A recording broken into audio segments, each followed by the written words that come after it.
बिस्मिल्लाहिर्रहमानिर्रहीम। शुरू अल्लाह के नाम से जो दिलों के भेद खूब जानता है। अस्सलाम वालेकुम, कैसे हो दोस्तों। आप जानते हैं मैंने एक कार वाश बनाया था, तो उस पर मैंने 2 वीडियो बनाई थी। उसमें मैंने आप लोगों को बताया था कि कार वाश स्टार्ट करने में आप लोगों का कितना ख़र्चा होता है, तो और कैसे आप कार वाश स्टार्ट कर सकते हो अज़रबैजान में।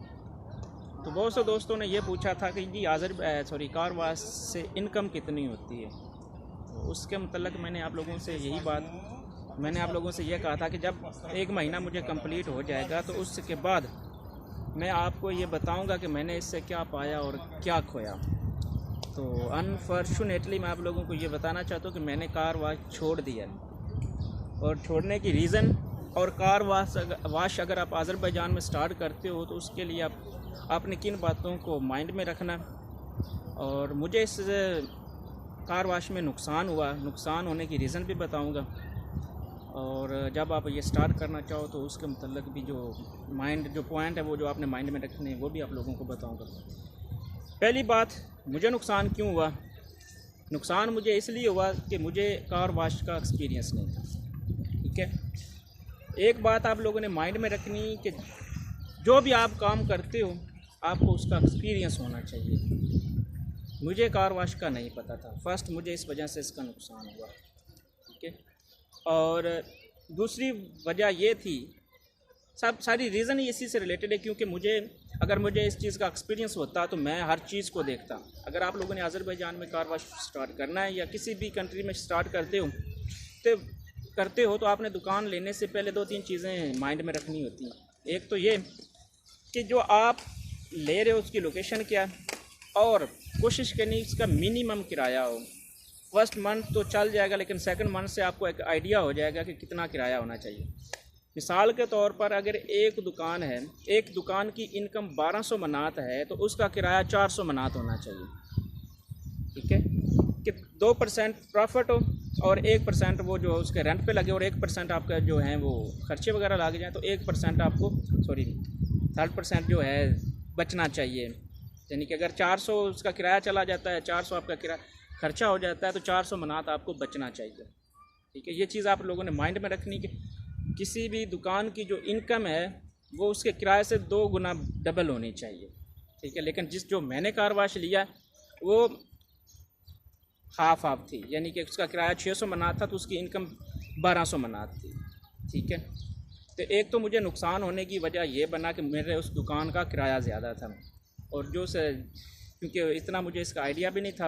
और जब हम गए, जो वहाँ पर काम कर रहा था उसने जो हमें इन्फॉर्मेशन थोड़ी उसके मतलब दी, वो थोड़ी सी उस जो रियलिटी पे बेस नहीं करती थी, वो फेक, यानी कि वो ओरिजिनल जो इन्फॉर्मेशन नहीं थी, लेकिन थोड़ी सी फेक थी, जिसकी वजह से हमें ये नुकसान हुआ। क्योंकि जो उसने एस्टीमेट बताया था कि आप इस कार वाश से कितना कमा सकते हो, उतनी उसकी इनकम नहीं थी।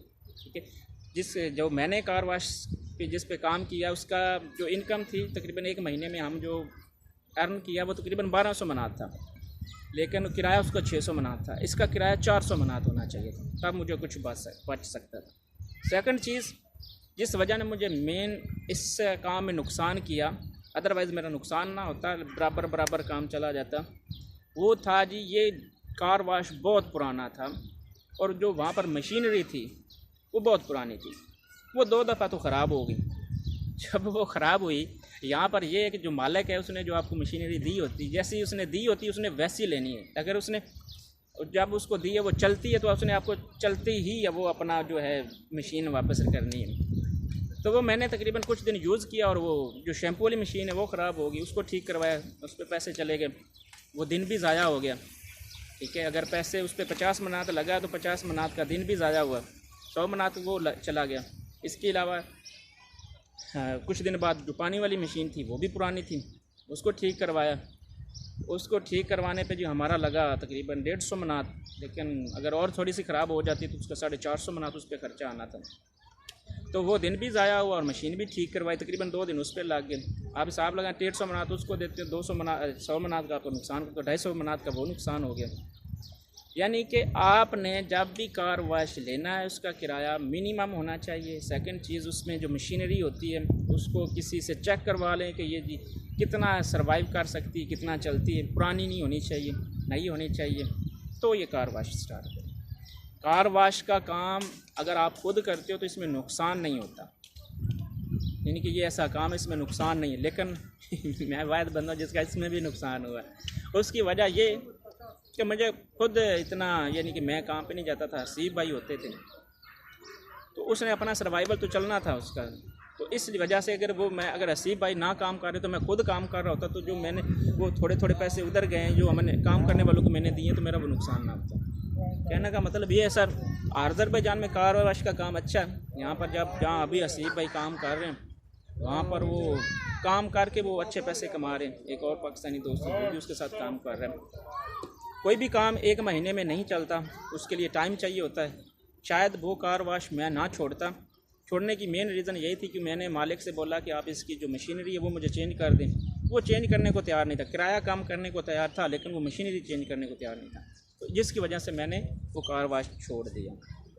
बाकी एक महीने में किसी काम का जो है वो पता नहीं चलता, शायद नेक्स्ट मंथ वो अच्छा वर्क करना शुरू कर देता, लेकिन किराया फिर भी ज़्यादा था और मशीनरी फिर भी पुरानी थी, इसलिए मैंने छोड़ा। बाकी कार वाश अज़रबैजान में काम अच्छा है, इतना बुरा नहीं है, क्योंकि कोई भी आप काम करते हो उसके लिए टाइम चाहिए होता है, क्योंकि आपके कस्टमर बनते हैं जब आप टाइम देते हो। जो आपका काम देखकर दूर दूर से आप लोगों के पास फिर आते हैं, वो आपने अपनी दुकानदारी खुद बनानी होती है, उसके लिए टाइम चाहिए होता है। लेकिन मैंने एक महीने के बाद छोड़ दिया। वजह कि मैंने पहले बता चुका हूँ, सेकंड चीज़ मेरा माइंड बना हुआ था कि मैं पाकिस्तान का तकरीबन 1 साल हो गया पाकिस्तान से आए हुए, पाकिस्तान का चक्कर लगाना चाहता हूँ। तो यही सोचा कि जब वापस आऊँगा तब तक मैंने हसीब भाई से बोला कि आप कहीं काम करो, जब आएंगे दोबारा से इंशाल्लाह स्टार्ट करेंगे। ये काम इतना बुरा नहीं है, नॉर्मल है। बाकी स्टार्ट करते हुए थोड़ी सी कुछ चीज़ें जो ऐसी हैं उनको ध्यान में रखना है, दुआ में याद रखना। अल्लाह हाफिज़।